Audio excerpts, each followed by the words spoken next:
is an Unspoiled Network podcast.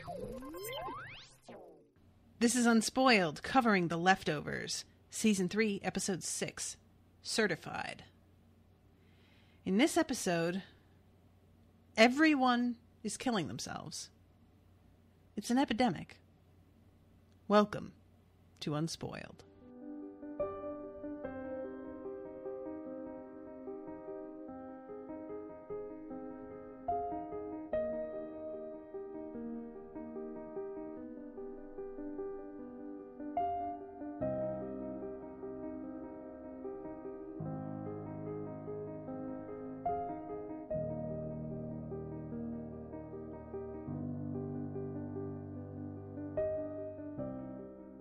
All right, welcome to the show, everyone. I'm Natasha.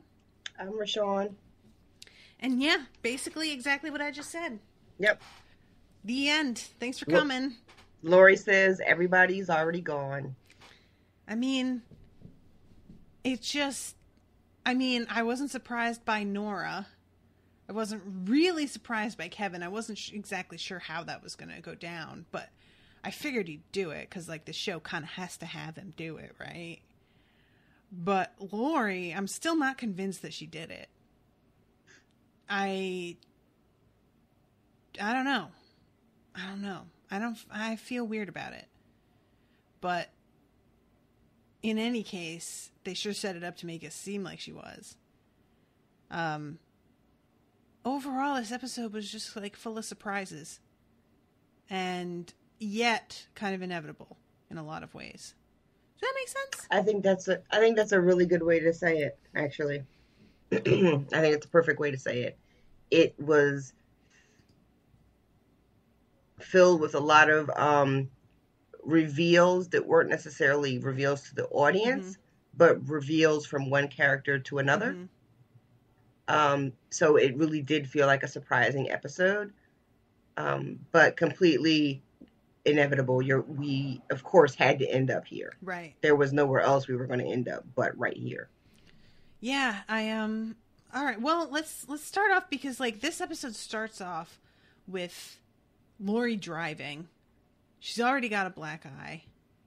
And you're just like, why the fuck isn't she with her people? How did they get split up? Why is she going to this ranch? Like what, you know, the whole thing. And you're going to have to do some of the leading on this because for some reason HBO doesn't want to let me play this episode.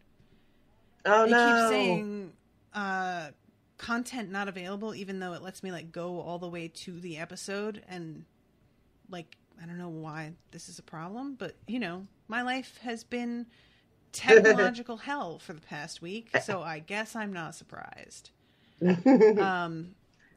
But yeah, so she pulls up to this ranch and there's Kevin Sr. He's just like, oh, hi. So, you know, you're under the impression for a second that maybe they told her where to go and then quickly are disabused of that. Right. As it is clear that they did not know she was coming. But Michael and John are already there. Yeah. But Matt's not there. So I was just like, what is even happening here? Where's Matt then? Because this is like his whole thing, and the last thing I expected if Matt decided to give up on it was for John and Michael to continue on with it. Like the fact that they're there and Matt's not there is really confusing. Yeah, it just seemed like the kind of thing that if he gave up on it, they would too, because they were only kind of on board in the first place. Right. Yeah, this whole episode is filmed and it plays around with time a lot. So like you said, it starts with her getting to the ranch and we have all these questions and then it's answered and then it just jumps around a lot. Yeah, let's approach it kind of chronologically, shall we? Yeah, that might be the easiest way. So she apparently like went to the hotel where Kevin was supposed to be, I guess, and that was where she caught up with Nora? Is that how that happened? They go to the airport, right? Mm-hmm. Mike and John go to the airport to look for Kevin, supposedly. And you're right. And then Nora goes to catch up. I'm sorry, Lori goes to catch up with Nora. at the hotel. They went to the airport because that's where Nora thought where Kevin was going to go, right? I think they went to the hotel because Lori knows that's where they are. But you said they went to the airport. Are the airport and the hotel the same thing in this scenario? No, I think what happened is all of them go to the hotel because Lori and Kevin are supposed to be at the hotel. Okay. But they get there and Kevin is already gone because we know that Kevin gets in the car with Kevin Sr. Mm-hmm. Right? We know that he leaves Nora at the hotel. So they don't tell us explicitly, but what we're supposed to think happens is they go to the hotel. Kevin is already gone because he's gone with his dad, but Nora is still there, which is why they're able to have the burned MacBook, right? So they pick up Nora. Lori sends John and Michael to the airport because they think Kevin is on his way to try to go home. Right. Okay. That makes sense. They're supposed to be going after Kevin to the airport, which is where Lori and Matt and Nora think they're going. Mm-hmm. But then John tells us later that he calls Kevin and Kevin answers and says, come to this ranch.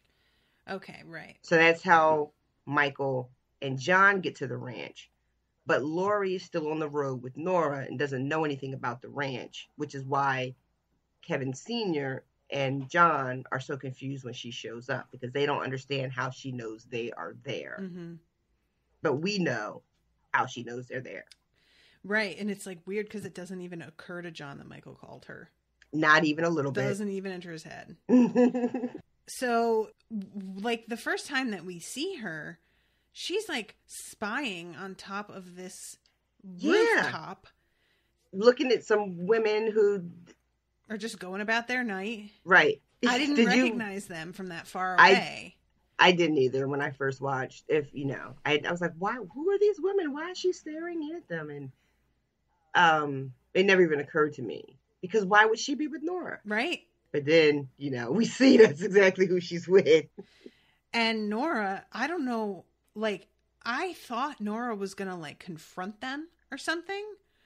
Mm. But just following them to the location of this thing was really surprising to me because it felt like she's just taking it for granted that she's going to either be able to convince them or sneak past them and just go on in. Which is a pretty huge assumption to make. The only thing I can think here is that maybe... So there's... And forgive me, for anybody out there who's Jewish, I don't know if this is true, but I've heard that when somebody is interested in converting, that it's like traditional for them to be rejected 3 times in order for them to really prove that they are serious about this. And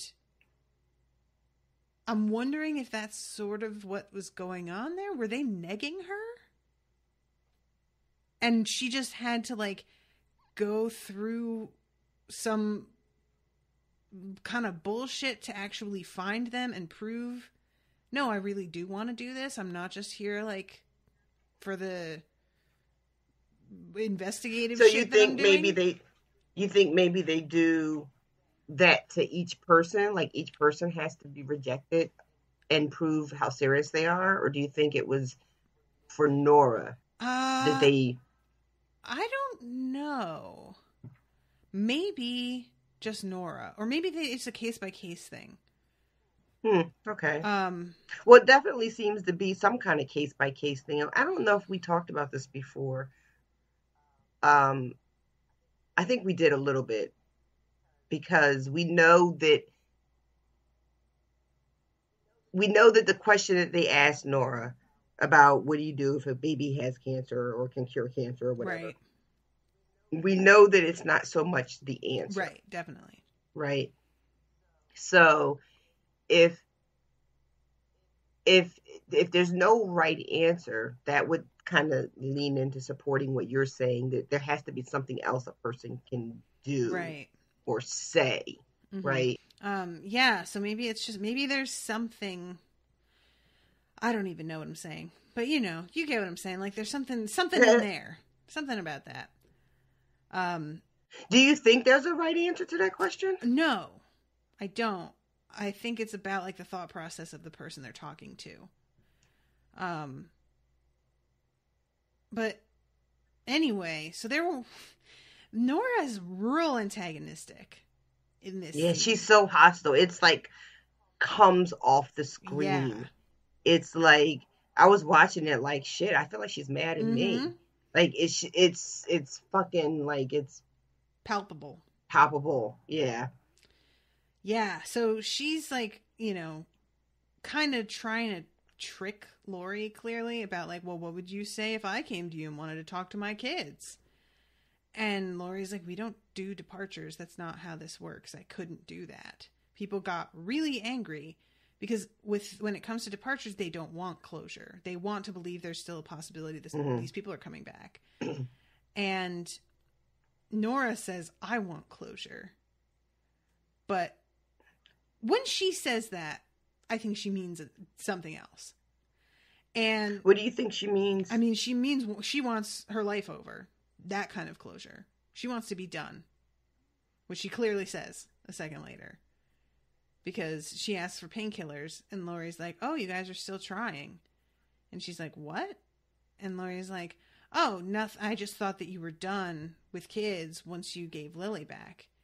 And she's like, oh no, I'm done. And she means that very literally. I'm done. There was, in that scene, she's like picking a fight, basically. She's being really antagonistic. And, like there's the whole thing where, because Lori calls it a suicide machine. And Nora gets a little, I don't know if offended is the right word. She gets defensive about that. And she goes into the whole spiel about how going scuba diving is an elegant way to kill yourself, and using Lori as an example. Right. And then she also mentions Matt. She's like, or you could do like Matt's doing, which is, just pretend that your cancer's not bad. Right. And lie to everybody about it. And then Lori goes, that was harsh or mean. And Matt's like, no, I deserve that. Yeah, and he does. At least he admits that. And then they have I think the lighter comes later in the episode. Chronologically, it would happen now, but I don't remember if the scene itself happens. It doesn't, but like, yeah, if we're talking chronologically, we can just go with it. She needs a light, and Lori has the "Don't Forget Me" lighter she got from Jill, and Nora doesn't want to give it back. Yeah, I'm not sure what to think of this, because there's clearly something personal about this to Nora, and I don't know if it's sort of her being like, hey, you turned your back on your entire life and now you just want to come back and be in it again, or what that's about. Like, it's just because she keeps on being like, well, you don't smoke anymore, so you don't need it. Which is, obviously just not even a practical thing to say, because you can use lighters for more than just smoking. Dummy. Yeah, like she hasn't been smoking and she's been carrying it around, right. So it's, and it's not your fucking lighter. But I don't know if we know, or if I'm forgetting, that Nora doesn't know precisely what the lighter is, who it's from, right? I don't you know what I mean? Like, I don't. But I still felt like that could be her, because she does reference like, oh, well, your friends came and put my kids back in my fucking kitchen chairs, so you say you don't deal with departures, but apparently you do. Yeah. So she's definitely bitter about Lori's involvement with the GR in general, so she wouldn't necessarily have to even know about the lighter. Well, that's what I mean. Like, I don't think she knows specifically what the thing is with Lori and the lighter, but she understands that. I don't know if the camera makes it clear, but like, if you have a lighter in your hand and something is engraved on it, you can see it. Yeah. Like, you'll notice it. So even if she doesn't know specifically that it's from Jill and what it means, you can tell that it is a keepsake, for lack of a better word. Right. And I think you're absolutely right with the idea of that, you walked away from all your shit. What do you care about this lighter? Oh, now you decide to care, so now I'm supposed to give it back to you? Um, but we Is didn't it- talk about how the episode opened, though. We should probably talk about that. Wait, hold on. But is it a response to the thing with Lily? Somebody just asked for Lily back. That's really interesting. Don't they say something about Lily in that scene? That's when, because she's like, oh, you're still trying. And I thought that you were done with wanting kids after you had to give Lily back to her mom, is what Lori says to her. I thought Nora said something back to her. Shit. I can't remember. I'm sorry. I can't remember.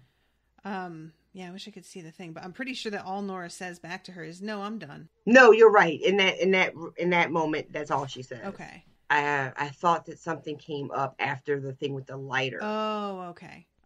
Shit, but I can't remember. Yeah, I'm not remembering anything like that. I don't think so.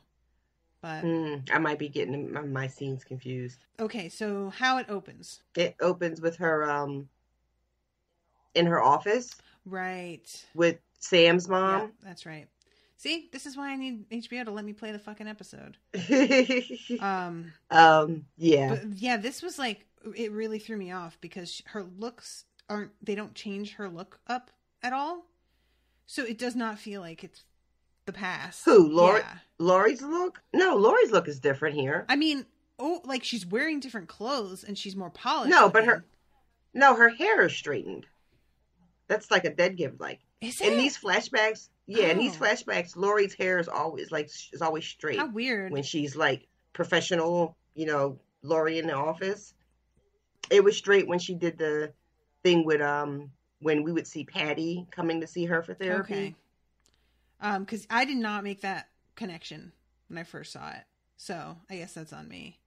But yeah, when it started and she's talking to this woman, I thought that we were going back to Miracle and her talking to somebody there. Oh. Until it comes clear that this is the woman that we saw in Mapleton in the very, very first episode. Right. Which I like that they keep bringing this woman back. Mm-hmm. And they keep bringing her story back. And we find out that she fought really hard to have the baby that she wound up losing. It was an investment of $40,000 right off the top, and tons of time and tons of heartache. And her husband kind of gave up and thought that they couldn't get pregnant. And that was just, they even had discussed adopting and then dropped it finally. Mm-hmm. They were picking up adoption, looking at it seriously for the first time 5 years after doing the in vitro. Mm-hmm. And then she just, without even trying, gets pregnant. Yep. And then I think she says that Sam is 6 months old when the departure. Yeah, so she's just fucked up over it and keeps going back to that parking lot. Mm-hmm. Because she says, if they were going to come back, they would come back to the same spot where they departed from. Yeah, it's always interesting to me when people make these assumptions with such certainty. That's what the brain does. Yeah, it's just such a weird thing to me. Like, why? Why would they come back to the same spot? There's absolutely no rhyme or reason to why they disappeared. Why would there be rhyme or reason to how they came back? Right. But we need things to pretend we know. So there's one. And Lori starts to kind of dissociate a little bit. She gets starts thinking about her own situation with her own baby. And the woman, Sam's mom, realizes that Lori's kind of tapped out a little bit. Yep. And she just starts saying, there are those two people in white standing outside. I bet if I asked them what to do, they would at least write it down for me. Mm-hmm. And Lori just says, I don't, because she's screaming, tell me what to do. What do I do? And Lori just finally says, I don't know. Yeah, this is a good sort of example to use when people are talking about being triggered. Because this woman's situation triggers Lori hard. Mm-hmm. And it really makes me wonder what it's like for therapists who have severe traumas to sit and listen to someone describe a trauma that is so similar to their own. How do you do that? And stay calm and objective and, be the rational person in that moment when I'm sure that's part of your training, right? To become a therapist is to deal with your own shit that is bound to come up when you talk to people about their shit all the time. But it had never really like occurred to me what that would be like to see it happening when you are the patient and you don't realize that this is triggering them, and it doesn't even occur to you because you're there for you, and you have the right to be self-absorbed during a therapy session. That's the point. Yeah, it's one of the few times where it's supposed to be okay to be completely self-absorbed. And I don't even know because the way we see this scene, it's not as though Sam's mom realizes what's going on with Lori and is suddenly like, oh my God, you too, or any kind of recognition that Lori is triggered or whatever. And then the scene between them two kind of just cuts with Lori saying, I don't know. As a patient, I can't imagine, and I don't know if I would be aware enough to notice in the moment, because you really are there to talk about, to hyper focus on your kind of your own shit. So yeah, like it's hard to watch because as a viewer, you see what's happening with Lori, and you're also like compassionate for the patient, and you kind of wish that that you could get them to actually talk to each other right now. Yeah, even if that would be like highly inappropriate, but that's kind of what you almost wish for.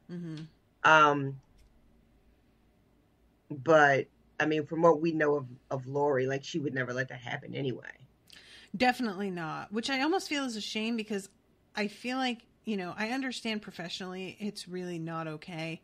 But I feel like in that kind of situation with something as fucking weird as the departure, commiserating in that might not be the worst thing. Yeah. So that's something that it's not just simple grief and loss. It's not just, this woman had a miscarriage and Lori just had a miscarriage too, which is something that many women go through and, could find a support group of something very similar with other women outside of their relationship with their therapist.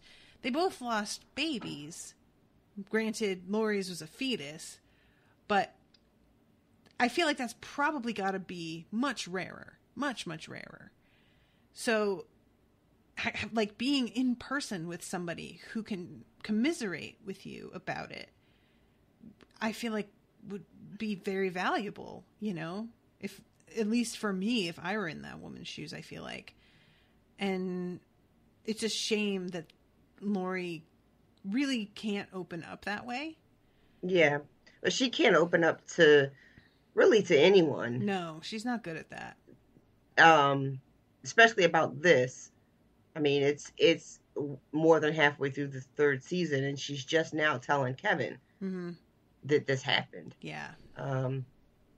The music that's playing during this is is it Metallica? I think it's Metallica. Is it?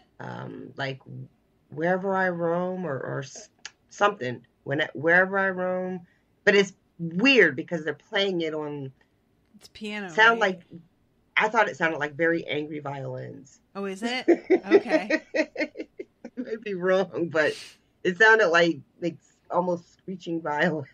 It's like very aggressive strings.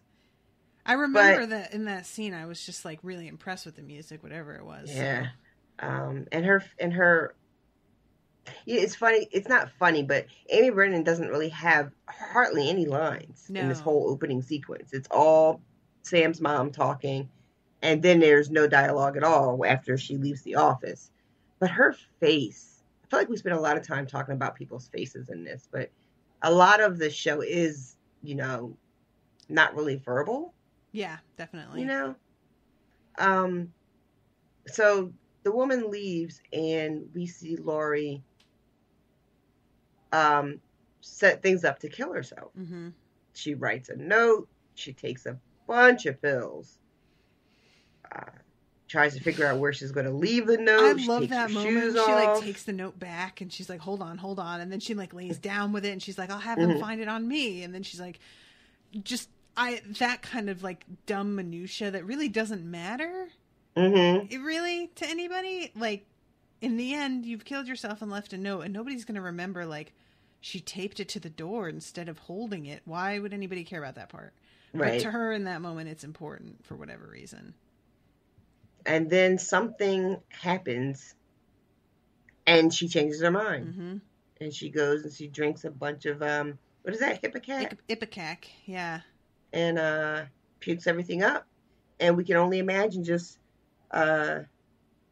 she goes outside and is it Gladys that's outside? Do we see their faces? I can't remember. I don't think feel like so. we didn't. I don't think we did. No. You're right. And she just says, tell me what to do. Yeah, it's I don't know. I just didn't expect to see this moment. Mm-hmm. And I appreciate how they have it because it's pretty clear that this is what went down for her, that she finally had like a breakdown over this. But seeing how it was spurred on, that she kind of buried it personally until speaking to someone else who went through it brought it up for her. I feel like that's a really true thing. Yeah. That it's so often we have a hard time addressing our own bullshit until someone else brings it up in us. And then we have to look at it and there's really no getting away from it.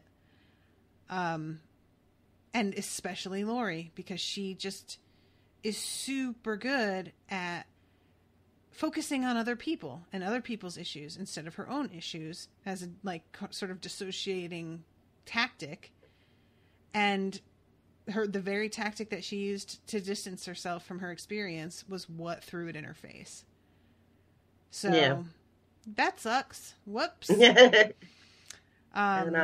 it's like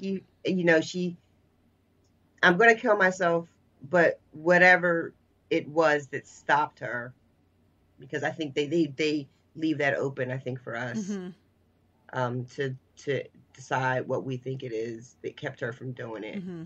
But whatever it wasn't enough to make her go home, which I think is really important. It was enough to keep her here, but not really all the way here, which is a thing too that happens for people. Oh yeah.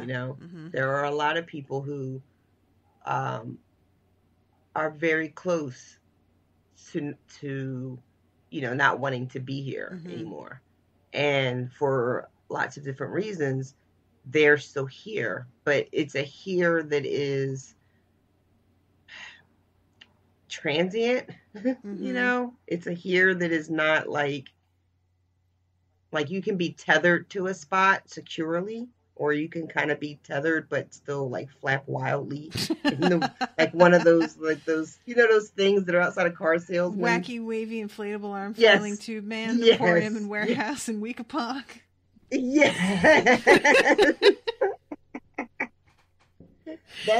That's sort of my situation. Yeah, I think that's something that a lot of people who especially continue to struggle with mental illness deal with, is just a constant low level feeling of just, why though? Yeah. Just why? I was talking about that with a friend the other day of when you get, because there was this ridiculous thing I saw the other day. But this woman posted some shit about how if you take antidepressants, that's not feminist because you're not trusting your body to take care of yourself. And you're saying that body, nope. You don't got this because feeling things is dangerous. And that's such bullshit for so many reasons. So fucking irresponsible too. Yeah. Jesus fucking Christ, lady. The whole thing, just unpacking it would just be a whole episode unto itself. But one of my main takeaways that bothered me personally is that somebody who suffers from depression, when she's saying, because feeling things you consider dangerous, when I get depressed, I don't feel anything. That's one of my symptoms, is that I don't have a reaction to things. I just don't give a shit about anything. And the very act of bathing and dressing and feeding myself feels futile and stupid. Because why, when I'm just going to get up and do the same shit tomorrow, why do I need to shower? Huh? Come on, I'm just going to get dirty again. Who cares? Why do I need to eat anything? Oh my God, I'm not even doing anything. Can't I just like not eat, please? And then I, of course, wind up overeating because I let myself get too hungry because I couldn't be bothered to eat in the first place. Weird thing. It is like there's this sort of fruitlessness and pointlessness. And I feel like this show really captures that feeling really well of people going through the motions of being alive, but there's no life there. Yeah, that's pretty much what we are watching and have been watching for 3 seasons. Are people who are alive but who are not really living. And it is hard to watch on television. It's extraordinarily hard to watch in real life, and I would posit hardest to live that way. Yes. And it's true for millions of us. You know, a lot of people just live this way. Like to the point now where I can laugh because it is just so much of like who and what I am, and I don't really expect it to change anytime in my lifetime. Like I joke with my husband all the time, like I'll be like, you can't tell by looking at me, but I'm really excited about something right now because I just don't ever really feel good ever. You know, the most I can shoot for is I feel okay. And when I feel okay, I'm like, all right, I will take that. So it you know, it sucks. And I'm sure that there are lots of Facebook groups that would tell me I should just walk more in the woods. Oh God. Or like fucking watch more sunsets. You know? Walk more in the woods. The way that you said that just really somehow highlighted the absurdity of it. Have you ever seen that meme? It's like these are nature's antidepressants. Yeah. Like, if you don't fucking suck my dick right now, then what good are you? Yep. But anywho. Yeah, I love people are just like, hey, you know what'll help you feel better when you're depressed? Doing everything that depression prevents you from doing. You know, self-care. You know that thing that feels completely pointless and stupid? Do that, even though you totally want the opposite of that. Yeah, all right. That's real easy. Sure, I'll get on it. Dummies. Because the last thing that fixed my crippling depression was a fucking mani-pedi. Right. Yep. But anywho. But yeah, so that was a really good opening in summary. All right, so let's go back to the van. Lori and Nora get in a fist fight over her lighter. Yeah, things escalated. Lori just... She fucking yells at her like first season Lori. Right? It was like a real... Because like obviously Nora's baiting her. And I didn't want Lori to fall for the bait, but I also wanted her to say something because Nora's being insufferable right now. Yeah. I was so irritated with it, I swear to God. I kind of wanted Lori to give Nora a black eye in this. Like, if accidental black eyes were going to be handed out, I kind of wanted Nora to catch one this time. Agreed. Yeah, but no, it's an accidental black eye, at least, from a stray elbow. And that seems to, like, when Lori backs off and is yelling in pain, snap Nora out of it for a second. Yeah. I mean, because if Nora is nothing if not the kind of person who just lashes, we've seen that a million times. She just lashes out. And I don't mean like physically, you know, but she just, you know, cannot contain how much pain she's in and how much pain she wants to inflict. Yeah. And she is just going at like 100% in this van. Like she's practically like she's I don't know if I imagine this, but it's almost like she's vibrating. Like her body is moving like the whole time she's in the van. You know, Okay, she's like super fidgety. I mean, at one point she's like peeling an orange or whatever, but she's just like she's so tense. Her whole body is like she's gonna like fucking spin out. You know, if she wasn't like in the van.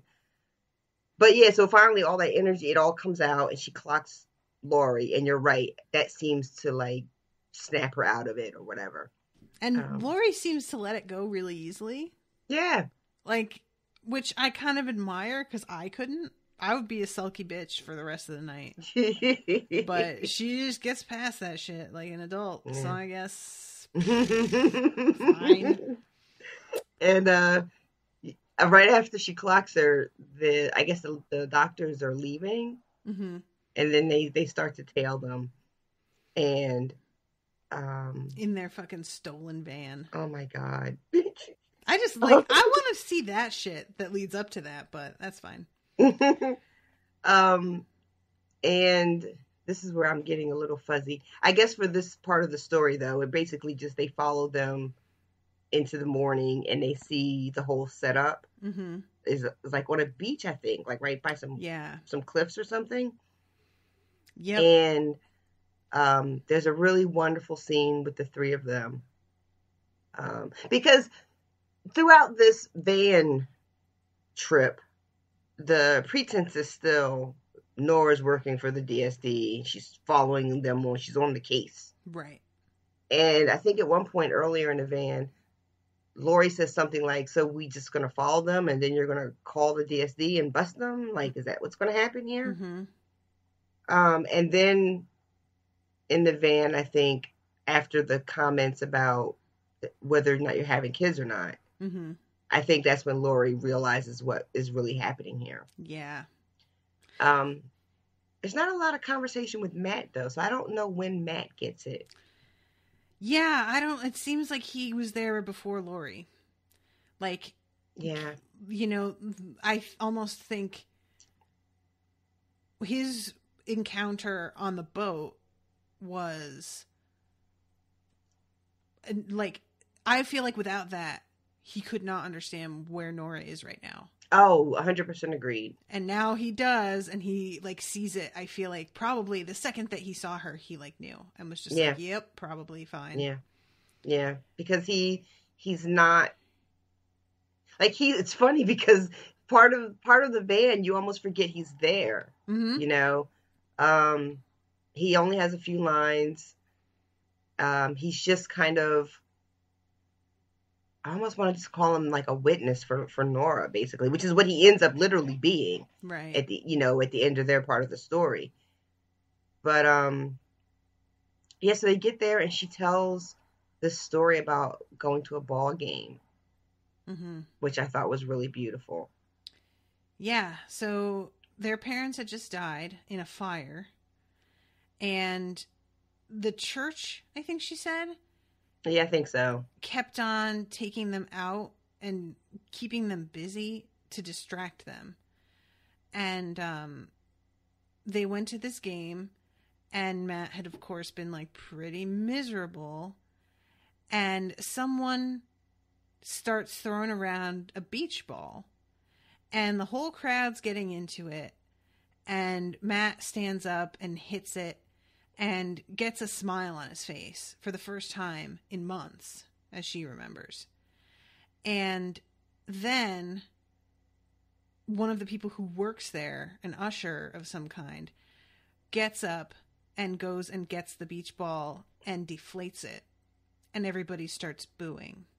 And she's like, everybody just wanted to play with the ball. It wasn't a big deal. Why would you take that away from them? And who even wants that job? And that's fucked up and self-loathing, like super hard. Yep. She's just basically like, my job was to tell people to give up your hopes and dreams about being reunited with your family are not real and will never be, and just despair. Yep. And in this instance, that's what her job would be, especially. And why would she want to be that person? What is that about that she likes that? And Lori tries to comfort her and be like, because the ball would fly into the field and all hell would break loose. Yep. And good effort. I thought it was beautiful. I thought that it was really, really insightful, because that is what Nora thought she was doing and knew needed to be done, and it did need to be done. And it is a horrible thing to have to be the one to do that. And like, nobody wants to be that person that has to do that. But it's like a nice way to, but it's necessary. And Nora is feeling, like you said, self-loathing. Like, what is wrong with me that this is what I would do? And it's just a really lovely way for Lori to be like, but it has to be. Someone has to do it. I just don't feel like, when I say good effort, I just don't feel like Nora really hears that. I think she appreciates Lori's effort, but I don't feel like it really makes an impression, really, you know? I think at this point, it's too late for anything to make an impression on Nora. Yeah, that's fair. And it's like really kind of similar to Lori's job. Yep. You know, because she has to deal with people who are delusional all the time. She's look where she spends the rest of the episode. Like, if that's not fucking, you know, deflating the ball, right? Yep. How funny is it that the two main characters whose job it is to tell people to cut the shit are like these two women? Yeah, right. And that goes super well. Yeah, it doesn't work out for the women, does it? No, sure don't. Emotional labor sucks us dry. Sure does. Again. News at 11.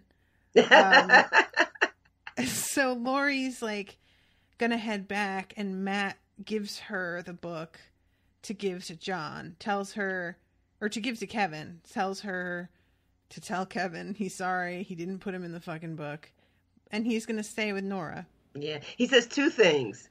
Tell Kevin Sr. I'm sorry I didn't put him in the fucking book. Tell Kevin Jr. I'm sorry that I did.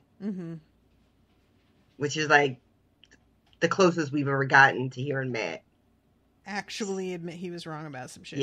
Yeah. And take any kind of, I don't know, responsibility might be too much. But too generous. You know, but at least like some sort of moment of, the shit I did was not helpful for what you were going through personally, Kevin. You know, I didn't help you by doing this.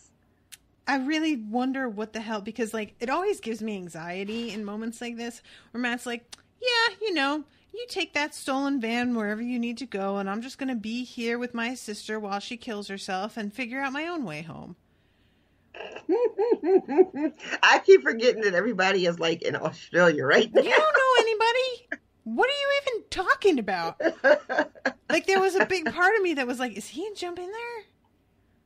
But I don't think he, like, you know, that he has any intention of doing that. But it just, he doesn't have a plan. No. I get irate when people don't have plans. And he seems really okay with it, which is the first time we've seen him without a plan throughout these 3 seasons too. Like, he's been so driven, you know, practically to the point of madness. Yeah. And get now it? he driven mad. And now he seems way more calm and peaceful, I dare say. And I don't think it's so much as, you know, that he's lost his faith in God or anything like that. He just doesn't, he seems like he is okay with just being like, I don't know. Like, I thought I knew. you know. Humility. Yeah, I guess so. I guess that's exactly the word. Which is funny because that shit is lacking when they get back to the ranch. Oh my God. There was a meme I saw today that was, it was a cartoon, Humility, a fragrance for men. And it was, a guy spritzing him on himself and saying to his girlfriend, "How do I smell?" And she says, "Like a better person."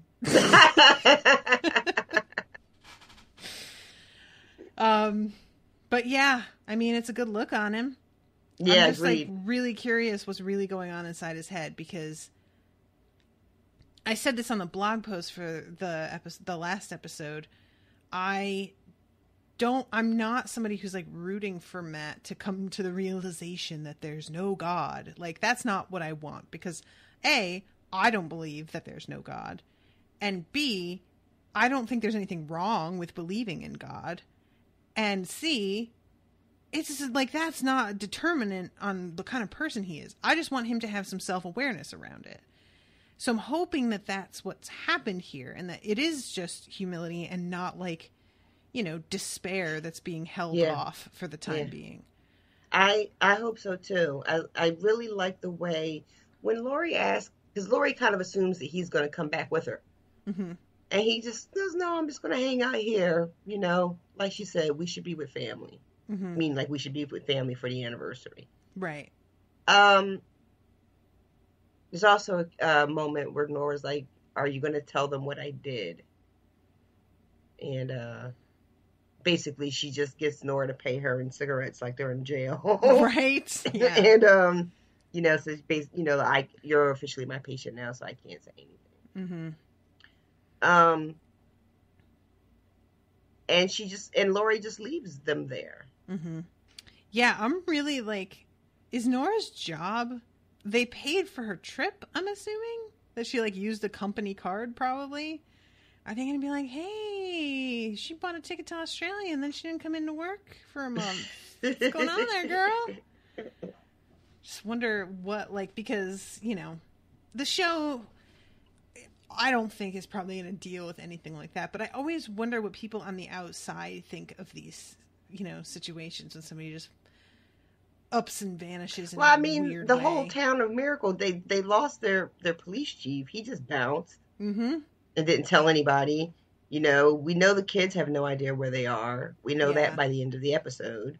Yeah, that's another weird thing. Nobody fucking tells their children where they're going. And so much of the show is about the grief of the loss at family. Mm-hmm. And yet the family that they have is just not really seeming to be a priority for almost anybody. Well, I mean, that's... well, there you go. Right? There you go. Yeah. So she goes to the ranch. Right. Kevin Sr.'s like, "Hey, what's up?" So Kevin is probably going to die for us. BT Dubs. He's totally cool with it. He went to have a think. Yeah, he's riding a horse around, deciding what to do. And he'll be right back.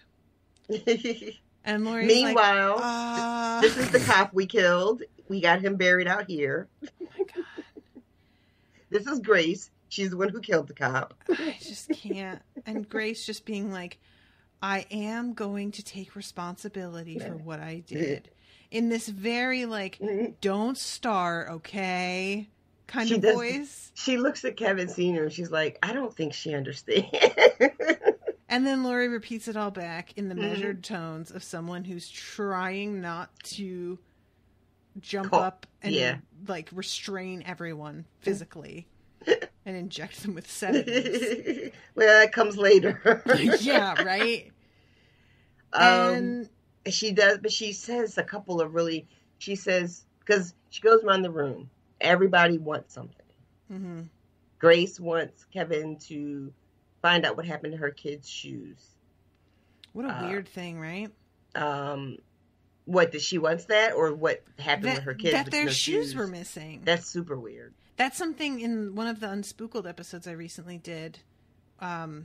it's stories that are told by a search and rescue officer for a forest park service, and that they will frequently find kids that have gone missing. If they find them and they're dead, a lot of times their shoes are gone. And nobody can explain what that's about.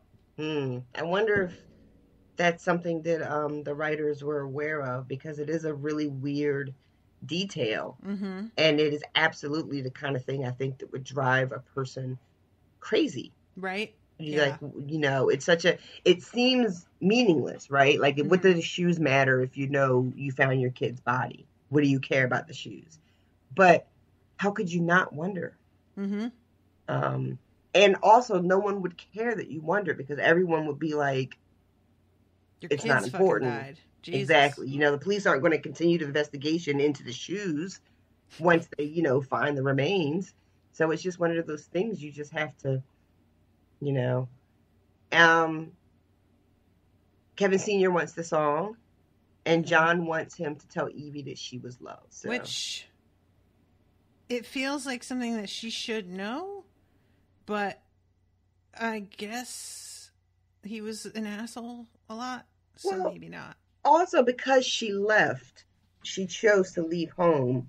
Right. I think it would make a parent wonder, well, did she not know how much I loved her? Why was she, you know what I mean? Yeah. And I love that Lori assumes, she assumes / asks, do you want to ask Evie why she left? Right. And John is like, no.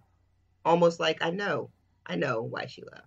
Yeah. I understand what we created. I understand what it was like to live with me, live with her parents. Mm-hmm. I have to say, I like that so much better, that he just wants to tell her that she was loved, as opposed to, asking her for something, right, or asking her whys or whatever. Yeah, he's purely giving. He isn't expecting anything from her. And we find out why he was shredding the money at this point too. Mm-hmm. And he offers to walk away from all of this if Lori will just say the word. He says he tells Lori that the boat in Grace's yard is being built by members of the tribe, but one of her foster kids is from, as a memorial. Kevin Sr. thinks it's the Ark for the flood. Because it fucking looks like it is. Jesus. And John says, I know what the truth is, and yet I still believe this man, because if I have to throw his story away, then I have to throw my story away. Mm-hmm. And he says basically to Lori, just look, tell me this is crazy. Tell me to get on a plane and go home right now, and I will. Mm-hmm. And she says, no, you have to finish this. You have to see it through. Yeah. And I agree. Why, though? You agree? Mm-hmm. Yeah, this is not something that you can just walk away from once you get to this point. This man flew to fucking Australia.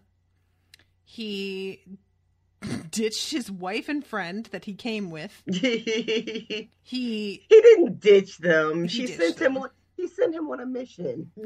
He straight up was like, bitch, how did you find us? Yeah, he ditched her. And he's like standing by while his friend is like, yeah, well, let me go ride this horse for a little bit and contemplate letting you kill me. And he's like, yeah, that sounds reasonable. We'll be here when you get back. Right? Like, this is not something that you could just be like, well, you know what? Maybe this isn't a great idea at this point. Yeah.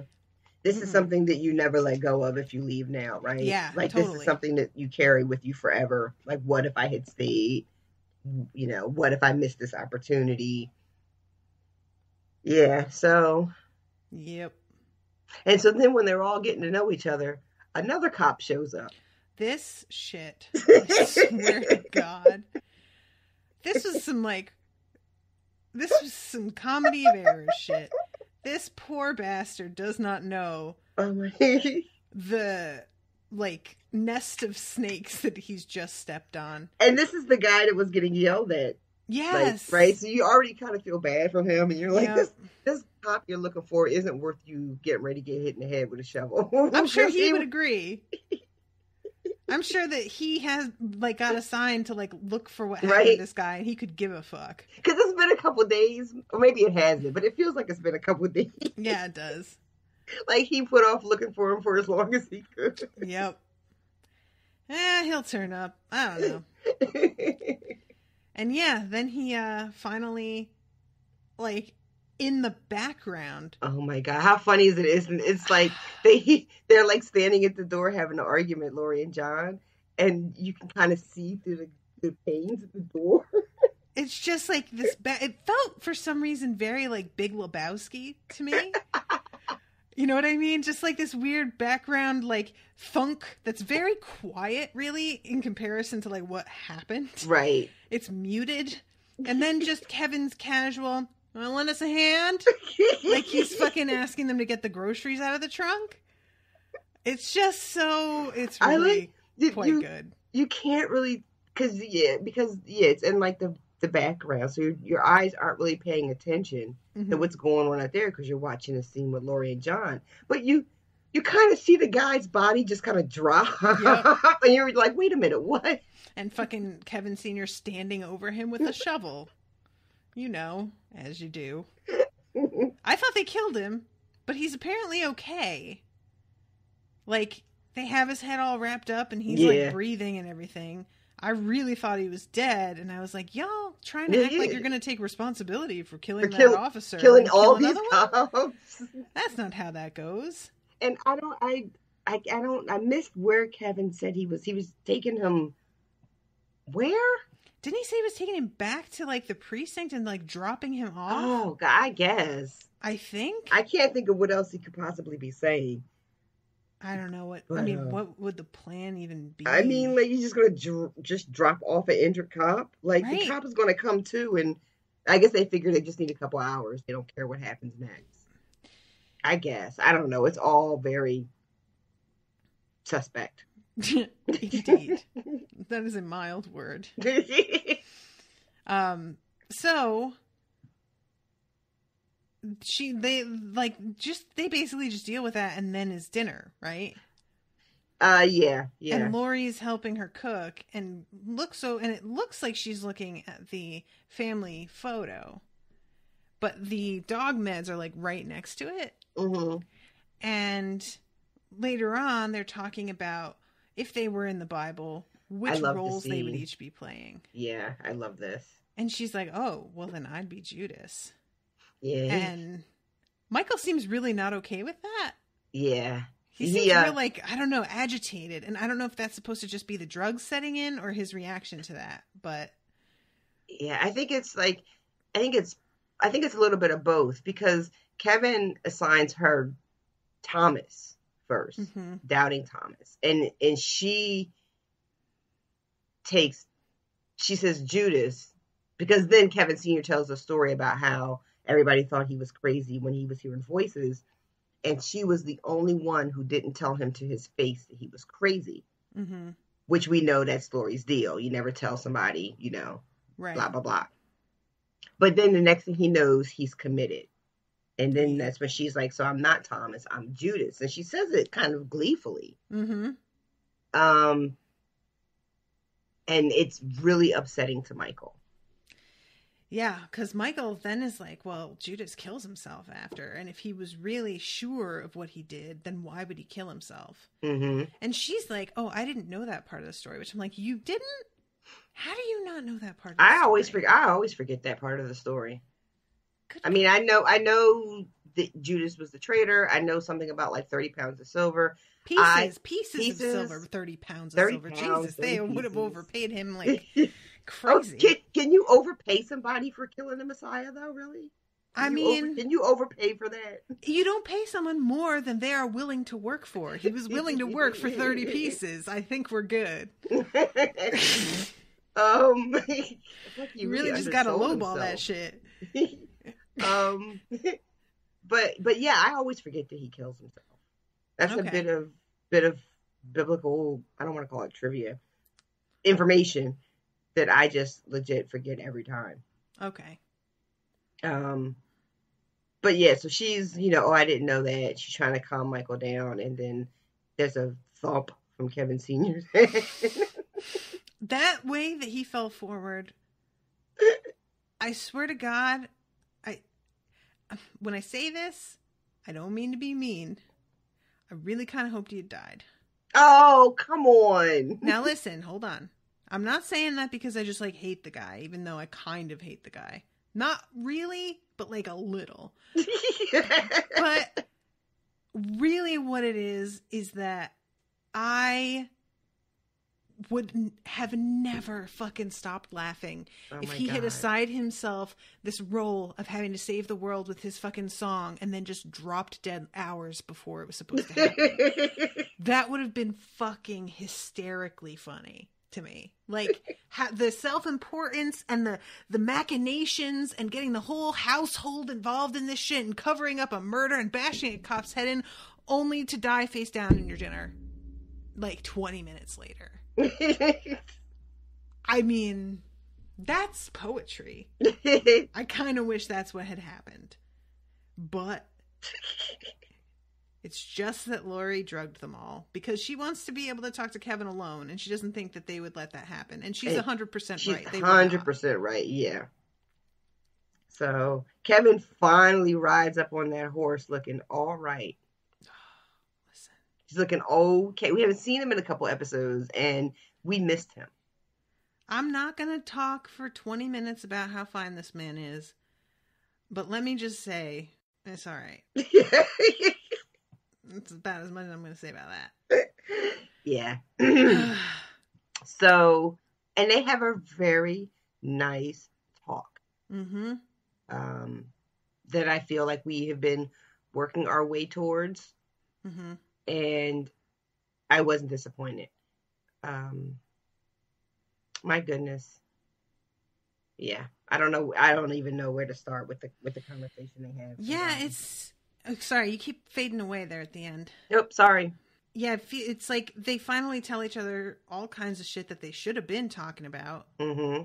People need to stop with waiting until it's too late for anything good to come out of it before they say shit to people. Listen, just fucking talk to each other like human fucking beings, please. Advice from me to you. But... Seconded. She finally tells him that she had been pregnant. After they start confessing dumb shit. He's like, I hated that house, by the way. He killed the hamster. Oh my God, Mr. Funny. He thought it was Mr. Fuzzy. Oh, right, it was Mr. fucking Funny. And then he starts cracking up. All these little things that they just never could bear to like say to each other because it just felt so stupid and petty and they were each trying to make the other person happy. And then she tells him about the pregnancy. And he's like, why didn't you tell me? And she said, well, did you want another kid? And he's like, no. So what she's basically saying is, I was just planning on getting an abortion, right? That's how I read that. As I wasn't planning on saying anything to you. I was just going to quietly get an abortion and you would never know about it. You know, I hadn't really thought about it, to tell you the truth. She does say that she didn't want another kid either. But whether or not she had planned on ever telling him or not, I hadn't thought of. Mm-hmm. I remember from the flashback in the first season, the Garveys at their best, there was this, it's back and forth that they're having about a puppy, I think. Yeah. Because she's the one who wanted one, right? And it's Gladys that brings them over? I think so, yeah. Yeah. And he doesn't want, like, any part of it. Yeah. And there's almost a sort of, like, suggestion that she's needling him a little more than she otherwise would about the puppy because she has a suspicion she's pregnant. And she's kind of trying to get a sense of if he would be okay with that and want to keep it. Yeah, I think that's right. So, even with knowing that from the previous episode, I still hadn't considered what Lori's plan for that pregnancy had been. I think I had just assumed if the departure hadn't have happened, they would have had a conversation about it. Okay. But it's hard when you hear this conversation now that they're having on the steps and seeing how much they withheld, even if they just seem like little things. I think what you bring up is really interesting because maybe they wouldn't have just had a conversation about it. Mm-hmm. Maybe it is a decision she would have made on her own, like we've seen her do so many other things since. Mm-hmm. Right? It's hard to get a gauge how much of this behavior predates when we meet these characters. You know what I mean? And I mean, I think it's easy to forget, but the Garveys at their best is painful in how distant she and Kevin are from each other. Mm-hmm. Things are really bad between them by the time we get there with them and finally see that. Yeah. So it just feels like they weren't talking about most things by then. And something like this, just forget it, like... So I really think that she was in a place where it felt like they were on the verge of a divorce already, and she did not want to have pregnancy be a factor in a decision of whether she was going to stay with him or not. I think that's fair. Yeah. I mean, we know that we remember how unhappy he was, not just in his marriage, but in his whole life. I think his dad accused him of having like a midlife crisis or something. He was feeling like, is this all there is? Kind of thing. And the way when she asked him on the steps now at the ranch, did you want another kid? And he just says no, flat out, with like no hesitation. There isn't any kind of, well, we could have talked about it, or he just says no. Yeah. Which is a kind of amazing thing, because he had just said to Nora, well, let's have a baby. And I feel like when she asks him, did you want another kid? And he says no, he's really talking about that and just now. That when he asked Nora, he didn't really want another baby. He was just doing that baby Band-Aid thing that people do when their relationships feel like they're about to dissolve. And they're like, well, let me do anything to keep this. Right. No matter how unhealthy, manipulative, or otherwise horrible for a child this would be, let's just, do that. Yeah. Bring an entire other human life into this miserable mess. Good idea. Yeah. Surely it will fix all of our problems. Oh my God. It just baffles me that people, ever do that. I just don't... I get so mad about shit like that. It's just like... This irrational level of rage that rises up, where I'm just like, you fucking stupid shit. Think for like a second, because not only will that child be doomed, you're dooming yourself, because you didn't want that child. Not really. And now you have to take care of it for 18 fucking years. Enjoy that bullshit. Jesus. Talk about a prison built for everyone. The whole family can fit. Oh, God, that sounds awful. I'm not having children, everyone. Just in case you couldn't sense that. In case anyone was concerned. Oh, God. And then Kevin, they started to talk about the real deal of what's happening here. And she asked him if he's afraid of, dying in a couple of hours. And he goes on to tell her how, even though he's not sure if he has died or not, wherever he goes, he feels more alive there than anywhere else, which I think we already knew. And I know we have questions and we don't really know for certain what's going on with him earlier this season with putting the trash bags over his head. But we had talked about whether or not he was really trying to get back there or not, and I feel like this, isn't proof, but it definitely points us in that direction. That he would rather be there than be here. Yeah, most definitely. I mean, when you're given like what equates to a divine mission in a parallel universe, coming back to work for the cops and, repair an old house probably seems pretty fucking mundane. Yeah. Yeah. I mean, when you are somewhere where, you're that important, Mm-hmm. And like you said, you have a divine mission. You have something that has to happen. It's saving people. Who wants to just be a regular person? Why And just be a isn't regular that pastor when you can write a book that's going to save the world or sing a song that's going to save the world? and that's like the whole crux of this show is like, can you find meaning if you aren't the most important thing in the world? Can you be happy in your life if you aren't the fucking center of the universe? And it seems like the answer is no. It for seems a lot that of way. people.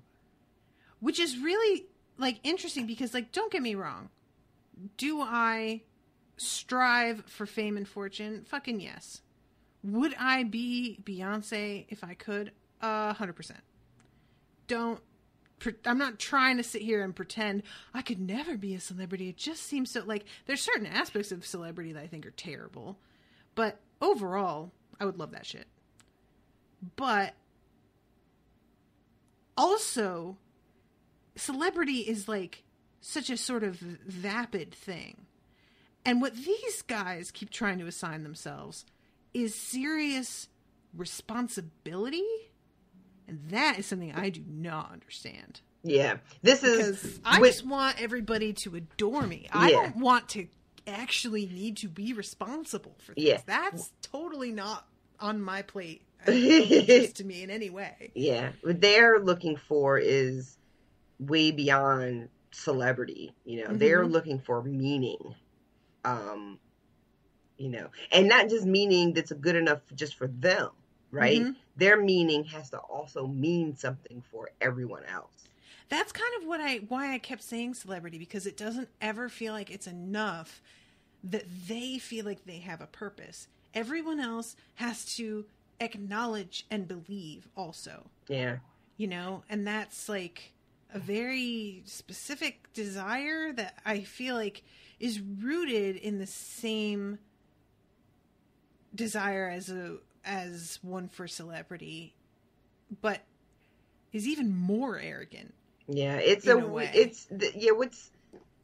think the reason it's we don't really have a good analogy for it is because the only one that really exists is in a kind of religious terms, which the show is already using. You know what I mean? Like, to say celebrity, like, I get 100% what you mean by celebrity, because it's not just having status that's important, but it has to be also recognized. Mm-hmm. Yeah, but, like Kevin Sr. getting pissed that he's not in the book. Like, who fucking cares? You're saving the world, but he needs people to know he did. Yeah. Yeah, that's a very good point, because Kevin Sr. tries to act like he doesn't care what anybody else thinks about what he's doing. Because he knows what he's doing, right? So he doesn't care that people think he's crazy or whatever. It doesn't matter. He's going to do the thing. Mm-hmm. But he also made it very clear that it meant something to him that he wasn't in the book. Yeah. So Matt, too, is writing this book clearly so other people can read it, but also needs Kevin to be in Miracle for the departure, because he thinks something special is going to happen, and he needs everyone to see it. Mm-hmm. So he can be like, look, I told you. Right. Whatever was going to happen was going to happen. And he needs Kevin to be there so that can happen for him. Mm-hmm. Some of the other characters, it doesn't work as well with. I don't know if John has that kind of thing going on with him. You know what I mean?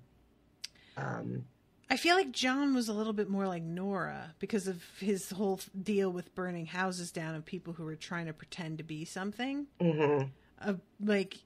He was under the, and maybe not altogether incorrect impression, but certainly it has its own self-importance where he gets to dictate what's real and what's not. Right. Just because he says so. Somebody loses their fucking house and almost dies, probably. So it's certainly, and it wasn't like people didn't know, because people in that town were aware and helping him. And there was a notoriety that went with that. But then once he calmed down, he doesn't want that anymore. Right. Yeah, he's like Nora in the way that, like, 'cause Nora is very fond of announcing, not only who she works for, but what very specific department she works for. Mm-hmm. I'm in the calling you on your shit department. Right. Which was the same department John worked for. Mm-hmm.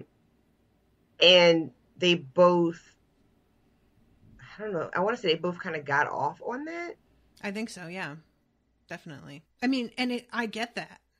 Like, feeling like you get to basically just call people out. Like, that's a good feeling. Mm-hmm. To be like, oh no, I'm not playing with your bullshit. I'm not doing this. I know plenty of other people might put up with it, but that is not me, and you are going to stop this nonsense. I understand that feeling good, and I'm not even like really that judgmental of it as a concept.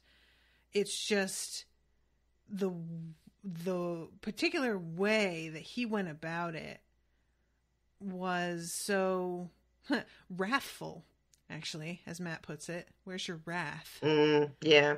I can't stop thinking about this comparison between Nora and John, because like, we think of John was very, like, violent, but Nora is also very violent.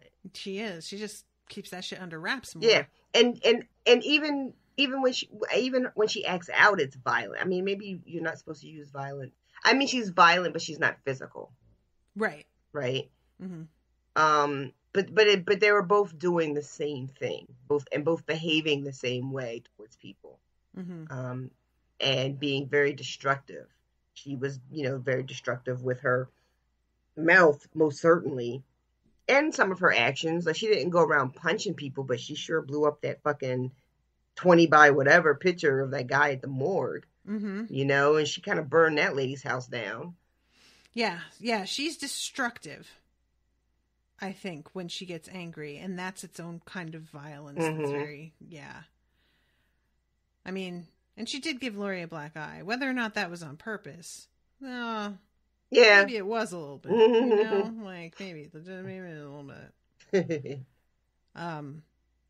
So yeah, I just feel like John, kind of came to terms, because he didn't believe that Evie was gone initially. And he says this to Laurie, and it's like, I'm sorry, I should have told you. But she kind of knew, I think, in a way. I think so, too. Didn't believe, and she tries to be like, well, I wouldn't have had you do this job where you were talking, but I'm like, wouldn't you though? Like, I don't know. I just have a hard time thinking she didn't sense that in him. No, I definitely think she sensed it. I think we all know that, because she's very careful. She doesn't want to tell John about when Kevin thinks he sees Evie. That's what I mean. And then, but like, when John tells her, she's like, well, if you had told me, I wouldn't have had you pretending to talk to people's dead relatives. So she kind of like frames it as like, yeah, you should have told me, even though like she knew though. But it's not that knowing does not preclude wanting somebody to just tell you shit that they know.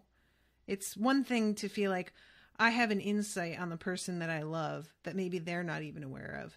And it's another to be like, I can sense that he's lying to me. Yeah.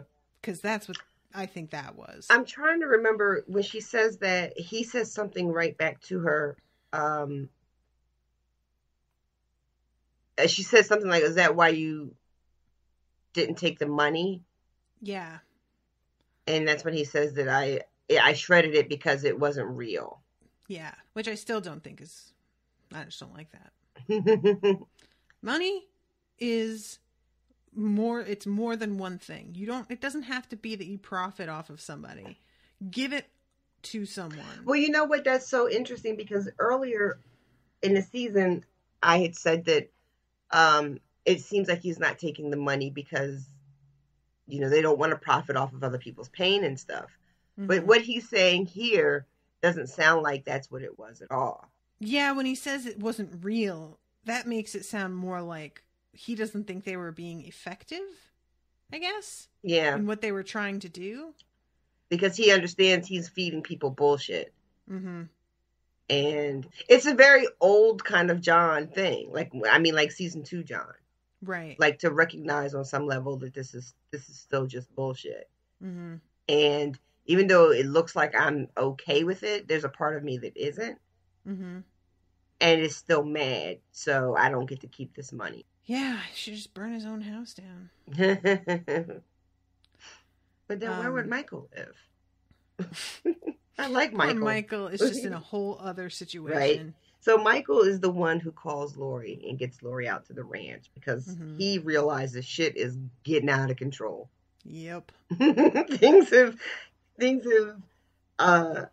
we don't get a lot of Michael in this season so far.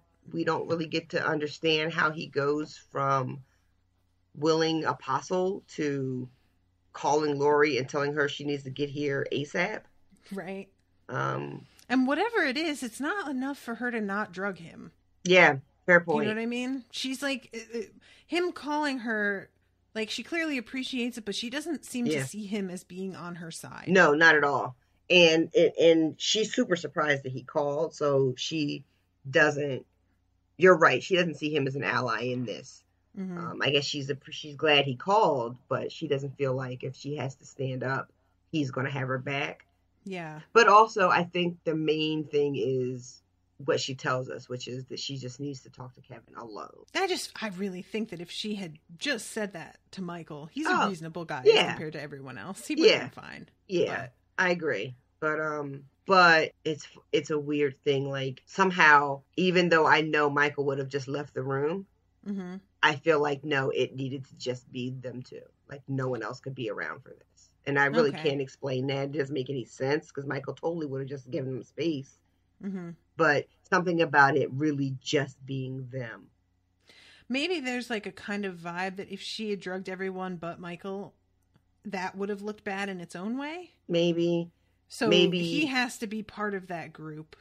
Just like, kind of for the cleanness of it all, you know? I think that's what I'm feeling like, the cleanness of it all. Also, I don't know if she was worried that if any of them were awake and available, even if they were like, I'll leave the room, if they had been available to Kevin, for Kevin to call to, you know, or to engage or bring into the conversation, she didn't want that to be a possibility either. Yeah, I really want to know how she like knew how much to give them and time that without fucking killing them. Well, she's a doctor. I guess so. I always thought of her as like a therapist, not as like a psychiatrist. Is she a psychiatrist? I didn't think the therapists got the same kind of medical training. Well, they don't. Drugging. They don't. For some reason, I feel like at one point they tell us that she's like a doctor.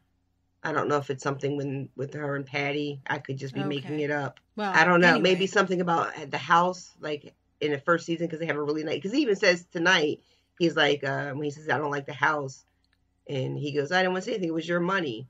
Like I think there's something made about, you know, how much money she makes. Okay. And maybe she was a psychiatrist. But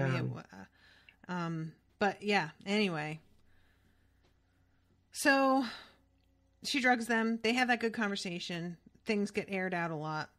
And then there's this really emotional goodbye where she asks him, "Are you scared?" And he's like, "No, I'm not." And she says, "Then I'm not scared either." And she says goodbye. Laura. And this show needs to not like make me almost cry every fucking time I watch it. I just don't know what it is about everybody's face acting on this show. It's so good. It's too real. I can't handle it. He asked about Nora, and he says that Nora go. Yeah, is Nora gone? And that's like it could be anything. It could be like that she go home, but somehow it feels like he knows, right? Yeah, totally. Yeah, it feels like a final thing. But you know, it's just kind of like, I guess you could think it's whatever.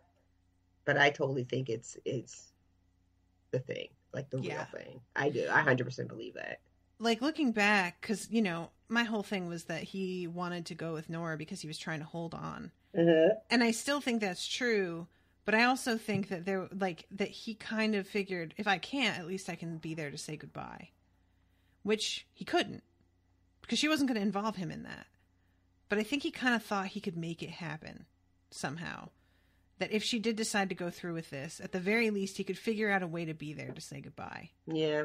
You know, and that's just not how that was going to go. No matter what he tried to do, she was determined to not be with him, because he just kind of represented everything she was trying to walk away from. He isn't the person that she would want to say goodbye to. Yeah, she would have never like, you're right. She would have never let that happen. Yeah. And I don't know, maybe the fight in the hotel room, you know, was just to get him to bail and leave her the fuck kind alone. of. I mean, in a way that she didn't realize it, like, you know, 100% consciously while she was doing it. Mm-hmm. But she sure as fuck didn't go look for him. No. Nope. She sat in the rain and smoked a wet cigarette. Which is really hard to do. I imagine. Just getting new, like, kindling to light is practically fucking impossible. So she walks away, says goodbye, Kevin, and is really teary-eyed, and is super sad. And next thing we know, she's on a boat in scuba gear, and I'm like, oh, okay. Guess we're doing that. Which, again, maybe she's not. But it sure felt like she intended to. What are the, I hate to call them pros and cons, but what are the things that make you think that she is doing it, and what are the things that make you think that that's not what's happening? It's funny because they're the same thing. Like, it's, first of all, the way that she says to Kevin, we're all lost, or we're all gone. It feels like her finally admitting that in a way that she just really didn't want to. Like, it was a weird thing with the GR because she was saying it, but it didn't seem like she believed it, or she would have killed herself. Mm-hmm. You know what I mean? It's a weird, and like, that's what I was so infuriated by in the first episodes of the first season, where I was just like yelling, then just kill yourself. Then. Oh my God.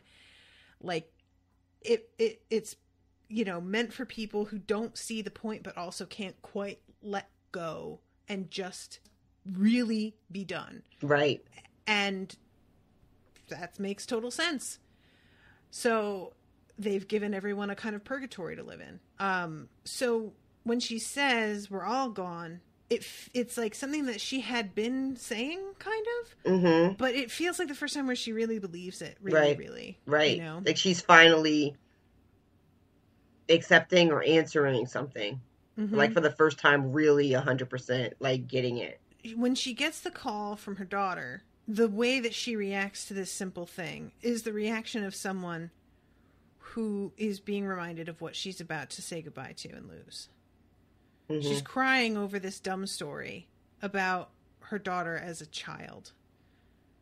The classic stuff that people use to remind themselves why they should live.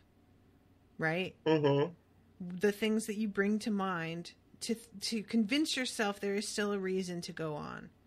I need to for my wife or husband, for my children, for my sister, for whoever, for my parent who depends on me. You know, there's always like other people who need you. Almost everybody has somebody that they feel like is like they're obligated to in some way. And yet it feels more like when she finishes talking to her daughter that she's feeling like that cements that she's doing the right thing than otherwise. It doesn't make her go, why am I doing this? I need to live. Right. It feels more like because she says to Kevin during their conversation, we raised 2 great kids. It's the best thing we've done. Right. And then you hear them together, you know, laughing and kind of being with each other and there for each other.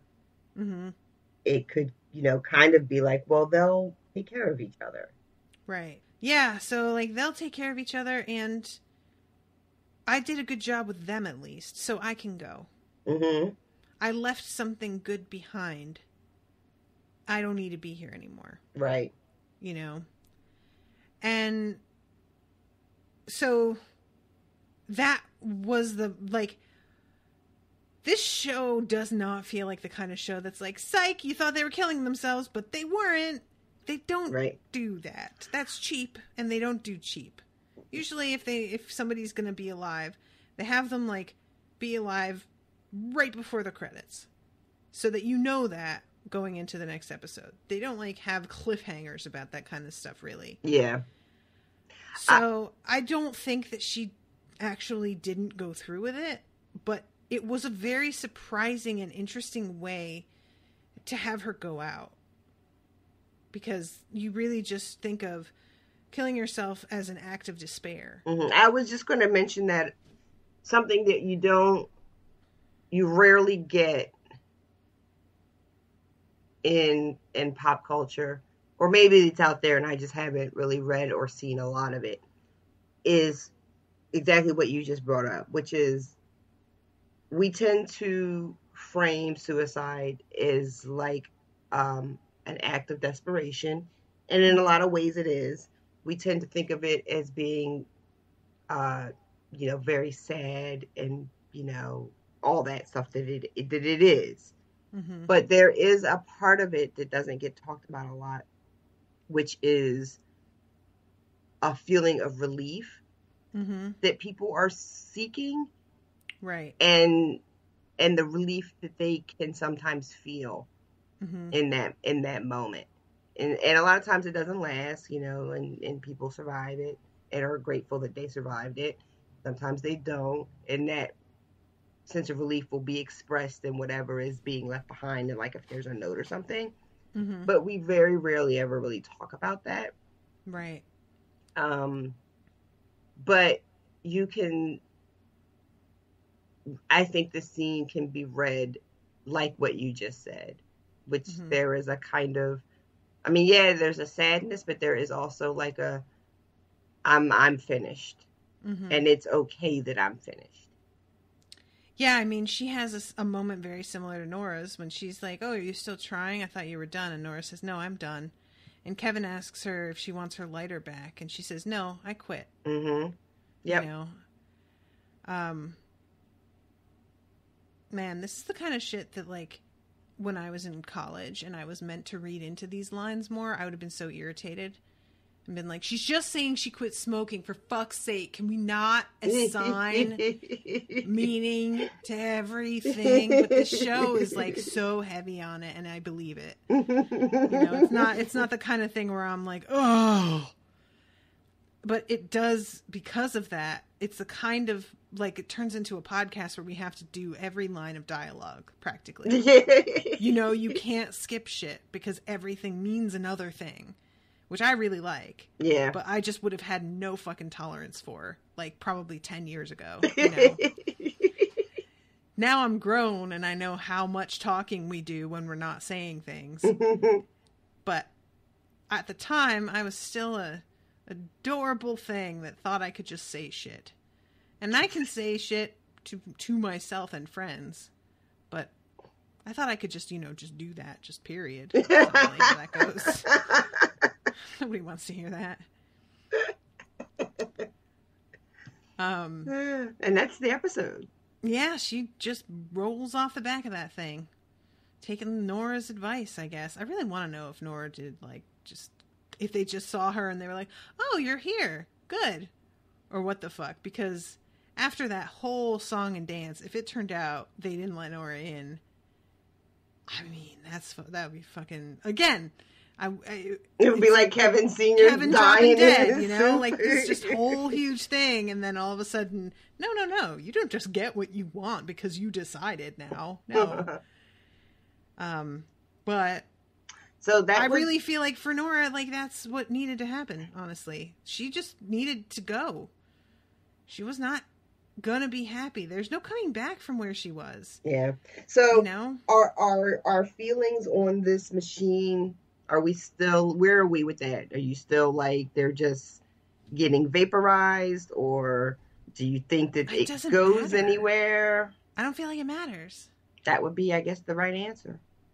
Like, it could be and this would be amazing. Kevin kills himself and Nora's there. Surprise. Which, why the fuck not? Sure. You know, like... Well, yeah, he's going to see all these other people. Yeah. You know, like, maybe all the departed people just are in that hotel. And we know that some of the dead people are in that hotel. So, maybe she's just there chilling. And he's going to be like, what are you doing here? So we should ask... So, all right. So it's... We know... We have 2 episodes left. Mm-hmm. We know Kevin is going in that water. Yes. Who does Kevin see on the other side? Give me just anything. Who would you like to see? Who would you like him to see so that you get to see them one more time on this show? Man, I can't even think of anybody that I would like for him to see. I don't really want him to see Evie. I don't care enough about Evie, to be honest. I don't... And Patty, like, hopefully she's fucking just gone. Hope that's taken care of. I don't want that again. What's her name? The one that was running shit? Meg, yeah. Probably, if Patty left a power vacuum, then Meg's gonna be the one that's in charge now, right? That just seems like a thing Meg would fucking do. Patty gets assassinated, and Meg is the new senator. With her fucking bodyguards, that now he has to kill her or something. Although we don't know that he picked assassin the first time. He might not pick. We don't know if he even gets a choice. I don't know. I'm saying all this assuming that he goes back into the hotel. I'm assuming that he does, because the show seemed to really enjoy that. You know what I mean? Like, the writers seem to just, how do you let go of a premise like that? You can't just like, yeah, nope, that was a one-time deal. Come on. So yeah, I would bet Meg is a senator now, because there always has to be somebody. I don't know where he plays into that, though. I can't even think of any. Who else has died on this show that we've like really known? Well, everybody that died in the show that we knew, he's pretty much already bumped into when he went to the hotel. Yeah, so like she's really, other than Evie, like those were the only 2 GR that we knew and cared about in any way. Yeah, that we haven't already seen there. So yeah, because we saw Gladys the last time when he saw Patty. Right. So, all right then. Well, maybe the guy who fell off the tower. Oh, the pillar guy. Yeah. I don't even remember his name. I don't either. Pillar guy. That's fine. That'll work. All right. Well.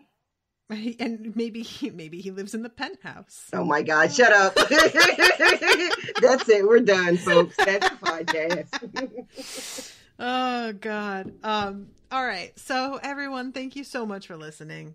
We love you guys. We haven't gotten any new reviews since the last time, so nothing to announce on that. But yeah, two episodes left, and I'm really kind of surprised at how fast this went. Yeah. It's just, this story is so tight.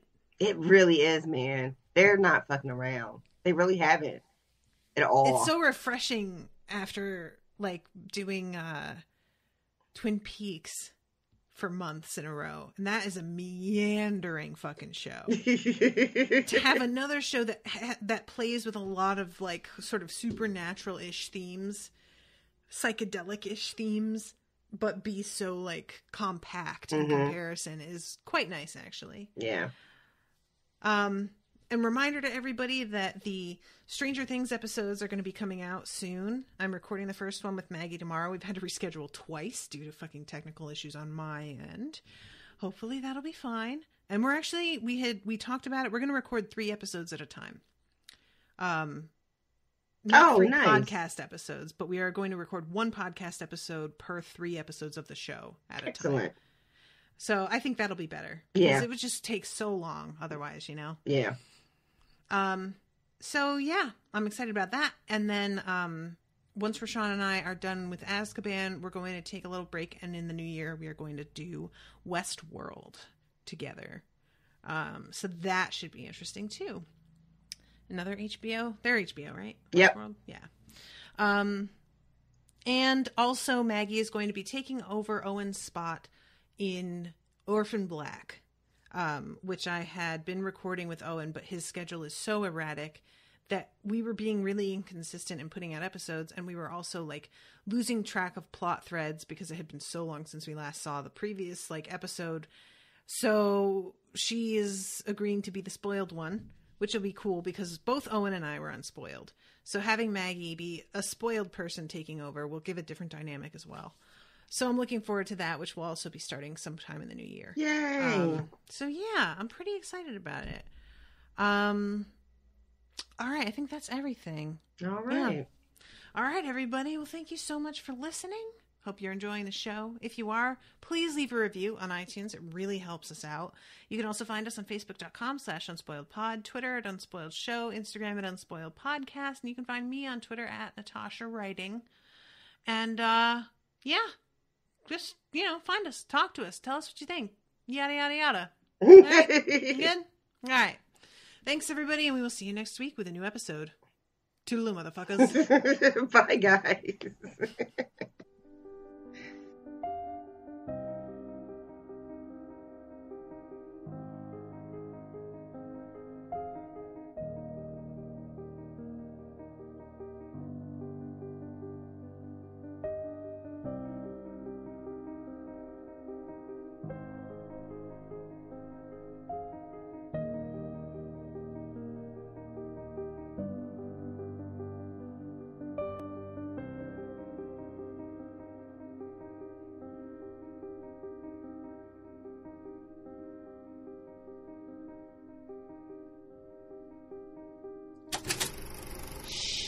That was an Unspoiled Network podcast.